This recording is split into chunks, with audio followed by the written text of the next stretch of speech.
100% குழந்தை பேர் தரக்கூடிய இந்த திருக்கோயில் உலக புகழ் பெற்றதுங்க. இந்த கோவிலில் போய் நீங்கள் ஒரு முறை வேண்டிட்டு வந்துட்டிங்கனாலே போதும், உங்களுக்கு கட்டாயம் வந்துட்டு குழந்தை பேர் கிடைக்கும். அந்த கோவிலில் நீங்கள் போய் பார்த்தீங்கனாலே தெரியும், நிறைய பேர் வந்துட்டு கை குழந்தைகளை தூக்கிக்கிட்டு வந்து அந்த திரும்ப செலுத்தக்கூடிய வழிபாடை செலுத்துறதுக்காக வந்திருப்பாங்க. அந்த மீனாட்சி அம்மன் கோவில், உலக புகழ்பெற்ற மீனாட்சி அம்மன் கோவிலில் ஒரு தூணில் இருக்கக்கூடிய ஒரு அம்மன் தாங்க. இந்த என்ன முறையில் நீங்கள் வந்து வழிபாடு பண்ணணும், எப்படி வேண்டுதல் வைக்கணும், அதை எப்படி வேண்டுதல் வச்சா உடனே வந்துட்டு அதோட ரிசல்ட் தெரியுங்க. நீங்கள் வந்து சில மாதங்களே நீங்கள் வந்து கன்சீவ் ஆகிறத கண்கூட பார்க்க முடியும். நீங்கள் எவ்வளோ வைத்தியம் பார்த்துருப்பீங்க, எத்தனையோ கோவில்களுக்கெல்லாம் போயிருப்பீங்க, அப்போல்லாம் நடக்காத ஒரு அதிசயம் உங்கள் வாழ்க்கையில் இப்போ நடக்க ஆரம்பிக்குங்க. உங்களுக்கு வந்து குழந்தை பேர் கட்டாயம் கிடைக்கும். நானே வந்துட்டு சொந்தக்காரங்க தெரிஞ்சவங்களுக்காக நிறைய பேருக்கு வேண்டுதல் வச்சு நடந்திருக்குங்க. அவங்களுக்கு திருப்பியும் அந்த கோவிலுக்கு கூட்டிகிட்டு போயிட்டு வழிபாடு பண்ணவும் வச்சுருக்கேன். அவ்வளோ ஒரு சக்தி இருக்குது இந்த மீனாட்சி அம்மனுக்கு. கோவிலுக்குள்ளே இருக்கக்கூடிய இந்த அம்மனுக்கு ஒரு தூணில் இருக்கக்கூடிய தெய்வங்க இவங்க. அதனால் பாருங்கள், கட்டாயம் வந்துட்டு நீங்கள் எவ்வளோ முயற்சி பண்ணி மனசு நொந்து போயிருக்கீங்களா, கவலையப்படாதீங்க. இந்த கோயிலுக்கு ஒரு வாட்டி போயிட்டு வாங்க. நீங்கள் வந்துட்டு கண்கூட பார்ப்பீங்க. உங்கள் வாழ்க்கையில் வந்துட்டு குழந்தை வந்திருக்கிறத உங்களால் கண்கூட பார்க்க முடியும். வாங்க வீடியோக்குள்ளே போகலாம்.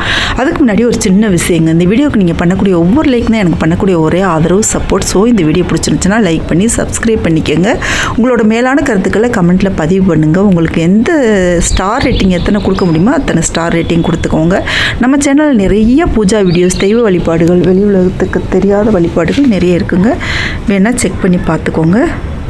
அப்புறம் ஒரு முக்கியமான விஷயங்க, எந்த ஒரு கோயில்களுக்கு, பெரிய கோயில்களுக்கு போகிறீங்களா, நீங்கள் பெரிய வேண்டுதல் வைக்க போகிறீங்களா, அந்த வேண்டுதல் இப்போ நடக்கணும் அப்படின்னு சொன்னால் அந்த கோவிலில் இருக்கக்கூடிய ராஜகோபுரம் வழியாக உள்ளே போங்க. உள்ளே போயிட்டு நீங்கள் வழிபாடு பண்ணுங்கள். நீங்கள் மீனாட்சி அம்மன்களே எடுத்துக்கிட்டீங்க அப்படின்னு சொன்னால் 4 பக்கமும் வாசல் இருக்குங்க. 4 வாசலும் இருக்குது. ஆனால் வந்துட்டு பெரிய வேண்டுதல் டைமில் வந்துட்டு நீங்கள் வந்து உள்ளே போகும்போது கிழக்கு கோபுரம் வாசல் வழியாக, அதாவது ராஜகோபுரம் இருக்கும் இல்லையா, அந்த ராஜகோபுரம் வழியாக உள்ளே போகிறது ரொம்பவே நல்லதுங்க. நீங்கள் மற்ற கோபுரம் வழியாகவும் நீங்கள் உள்ளே போகலாம். மற்ற வாசல் வழியாகவும் நீங்கள் வந்துட்டு உள்ளே போயிட்டு சாமி கும்பிடலாம். சாமி முழுமையான அருளை தரும். ரொம்ப நல்ல விஷயங்கள்லாம் உங்கள் வாழ்க்கையில் நடக்கும். ஆனால் வந்துட்டு இந்த முக்கியமான வேண்டுதல் வைக்கும்போது மட்டும் நீங்கள் வந்துட்டு கிழக்கு கோபுரம் வாசல் ராஜகோபுரம் இருக்கும் இல்லையா, அந்த வழியாக போங்க. இது வந்துட்டு எல்லா கோயில்களுக்குமே பொருந்துங்க. பெரிய கோவில்கள், எந்த கோயிலுக்கு போனாலும் சரி, வேண்டுதல் வைக்கிறீங்க, பெரிய வேண்டுதல், முக்கியமான உங்கள் வாழ்க்கையோட முக்கியமான அச்சீவ்மெண்ட் வேண்டுதல் வைக்கிறீங்க அப்படின்னு சொன்னால் ராஜகோபுரம் வழியாக போங்க. மற்ற நாட்களில் நீங்கள் வந்துட்டு எந்த வாசல் வழியாக வேணாலும் போய் நம்ம சாமியை கும்பிடலாங்க. உங்களுக்கு முழுமையான அருள் கிடைக்கும்.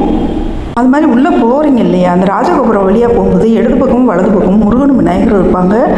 அப்போ அந்த விநாயகரை வந்துட்டு மனசார வேண்டிக்கோங்க. இந்த காரியத்தில் வந்து எனக்கு துணை நிற்கணும் அப்படின்னு சொல்லிட்டு மனசார வேண்டிக்கோங்க. அடுத்து வந்துட்டு உங்கள் குலதெய்வத்தை மனசார வேண்டிக்கோங்க. அடுத்து ஒவ்வொருத்தவங்களுக்கு ரொம்ப பிடிச்ச தெய்வமான இஷ்ட தெய்வம்னு ஒன்று இருக்குங்க. இஷ்ட தெய்வத்தை மனசார வேண்டிக்கோங்க. அதுக்கு அடுத்து பார்த்தீங்கன்னு சொன்னால் உள்ளே போயிருங்க. உள்ளே போயிட்டீங்கன்னா தெப்பக்குளத்தை தாண்டி போனீங்கன்னா வலது பக்கமாக பெரிய பிரம்மாண்டமான விநாயகர் இருப்பார், முக்குர்ணி விநாயகர். அவருக்கு 2 அகல் விளக்கு வாங்கி வச்சு ஏற்றி நல்ல மனசார வேண்டிக்கோங்க.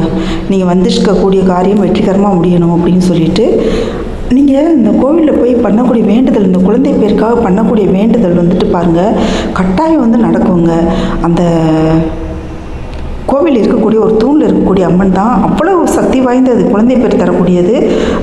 நிறைய பேர் வந்துட்டு வேண்டுதல் திருப்ப செலுத்துறதுக்காக வந்திருப்பாங்க. நீங்கள் போகும்போதே பார்க்கலாம், நிறைய பேர் வந்துட்டு குழந்தைகளை தூக்கிட்டு வந்திருப்பாங்க. நான் வந்துட்டு நிறைய சொந்தக்காரங்களுக்கு தெரிஞ்சவங்களுக்காக வேண்டியிருக்கேன். அவங்களுமே நேரடியாக போய் வேண்டியிருக்காங்க. எல்லாருக்குமே யாருக்குமே கிடைக்கலன்ற பேச்சுக்கே இடம் இல்லைங்க. எல்லாருமே குழந்தை பாக்கியம் கிடச்சிருக்கு. அவ்வளோ சக்தி இருக்குது அந்த அம்மனுக்கு. அடுத்து நீங்கள் முக்குர்ணி விநாயகரை விளக்கேற்றி வழிபாடு பண்ணிக்கிறீங்க இல்லையா, அதுக்கு பின்னாடி நீங்கள் வந்து மீனாட்சி அம்மன்கிட்ட வந்துடுங்க. மீனாட்சி அம்மன்கிட்ட வந்துட்டு நீங்கள் வந்து மனசார அம்மனை வந்து நேருக்கு நேராக பார்த்து, அதாவது எந்த ஒரு கோவிலில் போனாலும் சரி சைடாக நின்று தாங்க கும்பிடணும். ஒரு சிலர் பாருங்க அப்படியே அடிக்கிற மாதிரி நின்று கும்பிடுவாங்க. அந்த மாதிரி நிற்கவே கூடாது. அப்படியே சைடாக நின்று ஒரு பணிவாக வந்துட்டு கொஞ்சம் தலை தாழ்த்தி சுவாமியை பார்த்து தான் கும்பிடணும். அதே மாதிரி தெற்கு பார்த்து கும்பிடவே கூடாது. எந்த கோயிலுக்கு போனீங்கன்னாலும் சரி, வீட்டில் இருந்தாலும் சரி, கோவிலில் இருந்தாலும் சரி, தெற்கு பார்த்து கும்பிடவே கூடாது. தெற்கு வந்து எம திசை. வந்துட்டு நீங்கள் கும்பிட வந்து தெற்கு பார்த்து கும்பிடாமல் மற்ற திசைகள், எந்த திசையை பார்த்து வேணாலும் கும்பிடலாம். அந்த தெய்வத்தை பார்த்து கும்பிடலாம். தெய்வத்தை பார்த்து சைடாக நின்று தான் கும்பிடணும், பணிவாக நின்று கும்பிடணும். அதே சமயத்தில் அவங்க நல்லா ஒரு சிலர் வந்து கண்ணை இருக்க முடிக்கிடுவாங்க அந்த சாமி கும்பிடும்போது, தீபாராதனை கட்டும்போது. அப்படி செய்யாதீங்க. சாமி நல்லா கண்குளிர பாருங்கள். இந்த தரிசனத்துக்காக தான் நீங்கள் பல ஜென்மங்கள் கடந்து வந்திருக்கீங்க. அதனால் பாருங்கள், கண்களால் நல்லா பாருங்கள். சாமிகிட்ட பார்த்து மனசுரி அந்த வரிசையில் நிற்கும் போதும் சரி, அந்த சாமி கும்பிடுறதும் சரி, வேறு எந்த எண்ணமும் இருக்கக்கூடாது. நீங்கள் வந்துட்டு என்ன வேண்டுதலுக்காக போயிருக்கீங்களே மனசுரிய கேளுங்க, தெய்வத்திட்ட கேளுங்க, மீனாட்சி அம்மன்கிட்ட கேளுங்க. கேட்டு நல்லா வழிபாடு பண்ணிவிட்டு குங்குமத்தை வச்சுக்கிட்டு அவங்க பிரசாதம் தருவாங்க இல்லையா, குங்குமத்தை வச்சுட்டு நீங்கள் வந்துடுங்க, வெளியில் வந்துடுங்க.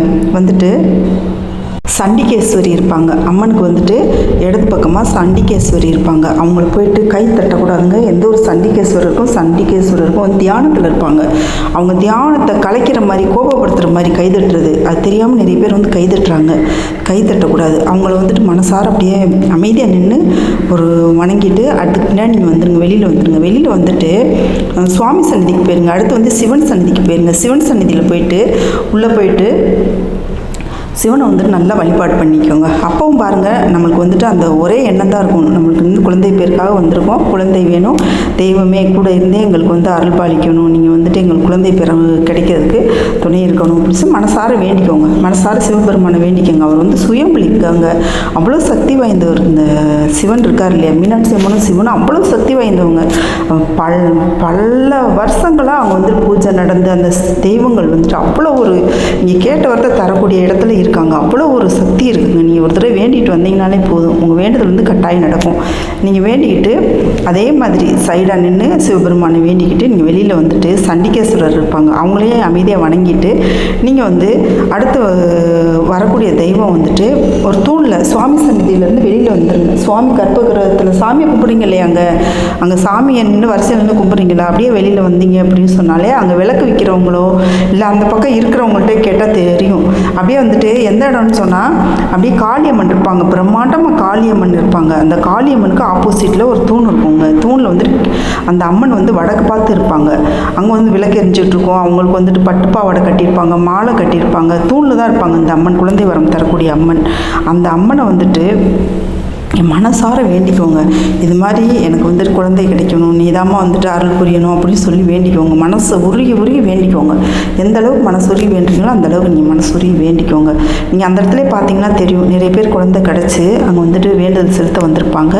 நீங்கள் பெருசாலாம் செலவழிக்க வேண்டியது இல்லைங்க. ஒரு பாவாடை, அந்த இப்போ வாங்க தேவையில்லை, குழந்தை பிறந்த பின்னாடி வந்துட்டு ஒரு பாவாடை, பட்டு பாவாடை, அது ரொம்ப விலையெல்லாம் இருக்காதுங்க, 300-400 தான் இருக்கும். இல்லை நீங்கள் விலை உயர்ந்த வாங்குறா இருந்தாலும் வாங்கலாம், உங்களோட இஷ்டம் தான். ஒரு மாலை, அவ்வளவுதாங்க அந்த அம்மனுக்கு செலவு.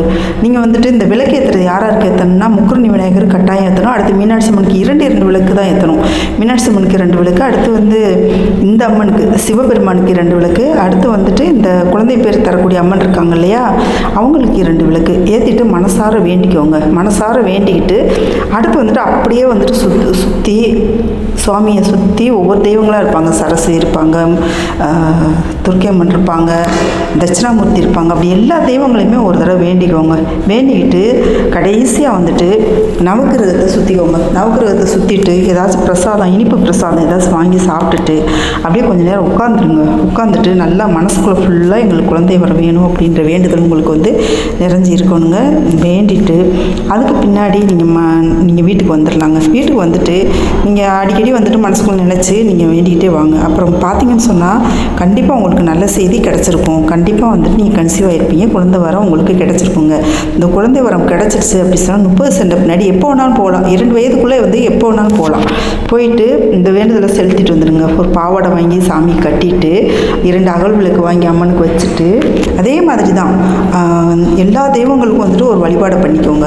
மீனாட்சி அம்மன் கோயிலில் இருக்கக்கூடிய எல்லா தெய்வங்களுக்கும் வந்துட்டு முடிஞ்சால் விளக்கேற்றி வச்சுக்கலாம். நீங்கள் அந்த வழிபாடு வைக்கும் போதே விளக்கேற்றி வச்சுக்கலாம். அப்படி இல்லைன்னு சொன்னால் குழந்தை பிறந்த பின்னாடியுமே இந்த எல்லா சாமிகளுக்கும் விளக்கேற்றி வச்சுட்டு நீங்கள் இந்த வழிபாடை முடிச்சுக்கலாங்க. அந்த குழந்தைய வந்துட்டு வாழ்க்கையில் நல்ல நிலைமையும் வருங்க. அங்கே நீங்கள் வந்துட்டு வேண்டிட்டு இப்போ இருக்கக்கூடிய தெய்வங்கள் படிப்புலையும் சரி எல்லாத்துலேயும் வந்து முன்னணியில் விளங்குவாங்க. அவ்வளோ நல்ல விஷயங்கள் நடக்கும்.